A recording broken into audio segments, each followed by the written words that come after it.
चराचरम् तत्पदं दर्शितं येन तस्मै श्री गुरुवे नमः। ध्यानमूलं बसवमूर्तिं पूजामूलं बसवपदम् मंत्रमूलं बसववचनं मोक्षमूलं बसवकृपा। गुरुप्रसादाची थोरी महिमा असे श्रेष्ठ भारी प्रसाद घेताची स्वामीचा नाश होय षडरिपुंचा। मी तू पण हाणमुरे सुख अक्षयी घेई रे सुख ब्रह्मानंदी होय गगनी आनंद नमाय। लक्ष्मण म्हणे घ्याओ जन्म मृत्यू चुकवाहो प्रसाद घेताची स्वामीचा नाश होय षडरिपुंचा।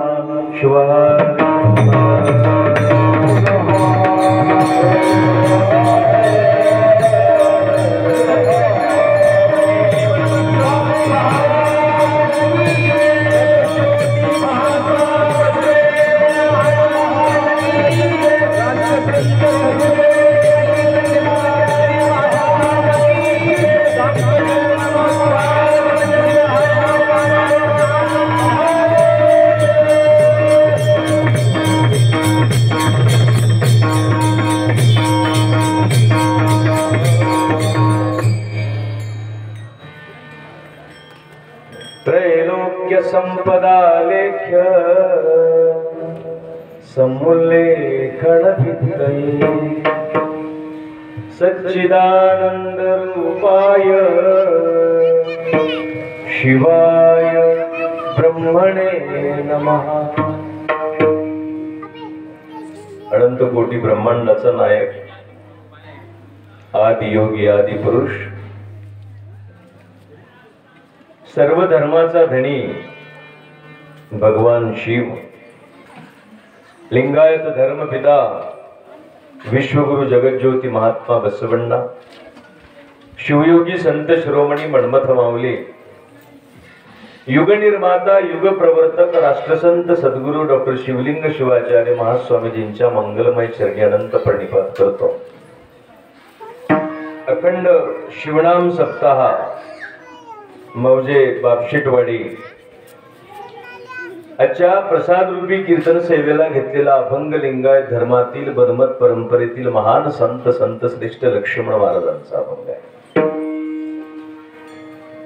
धर्म कुठलाही असू दे, उपासना पद्धती कुठलीही असू दे, देवाच्या नावात बदल होईल, देवाच्या स्वरूपात बदल होईल, देवाच्या उपासना पद्धती कर्मकांड व्रतवैकल्यामध्ये बदल होईल, पण कुठलाही धर्म असला तरी ज्या तत्वामध्ये बदल होत नाही त्याला गुरुतत्व असं म्हणतात। त्या तत्वात तडजोड नाही। जसं ब्रह्मांडातले सर्व ग्रह सूर्याचे घटक आहेत, सूर्य कुलाचे घटक आहेत। पृथ्वी स्वतःभोवती फिरते, स्वतःभोवती फिरत फिरत पृथ्वी सूर्याभोवती फिरते। चंद्र पृथ्वीभोवती फिरतो आणि चंद्राला घेऊन पृथ्वी पुन्हा सूर्याभोवती फिरते। सूर्यकुलातले सगळे ग्रह हे सूर्याच्या भोवती फिरतात। म्हणजे सूर्यकुलाचा मुख्य स्वामी सूर्य आहे। तसं लिंगायत धर्मातील सगळे तत्व हे ज्या मूळ तत्वाच्या भोवती फिरतात त्या तत्वाचं नाव गुरु आहे। आणि त्या गुरुच्या प्रसादाचं कृपेचं सुखाचं चिंतन करणारा अभंग आहे।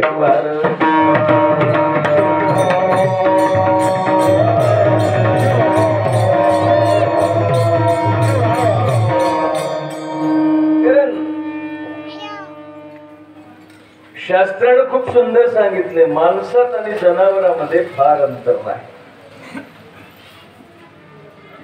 माणसं देखील जनावरातून आलेत म्हणून सांगते शास्त्र. माणसं देखील जनावरातून आलेत. कसं? ब्रह्मांड निर्माण झाल्यानंतर धूमकेतूंच्या टकरीतून तारामंडल जन्माला आलं आणि हे सगळे ग्रह निर्माण झाले. करोडो वर्ष पृथ्वी जळत होती, स्थित्यंतर झाली नैसर्गिक, आणि पुन्हा करोडो वर्ष पाऊस पडल्यावर पृथ्वी थंड झाली, शांत झाली, आणि पहिल्यांदा पहिला जीव जन्माला आला. जगाच्या पाठीवर एक पेशी प्राणी, त्याचं नाव आहे अमिबा. हळूहळू जलचर तयार झाले, भूचर उभयचर तयार झाले, शेवटी खग म्हणजे पक्षी निर्माण झाले.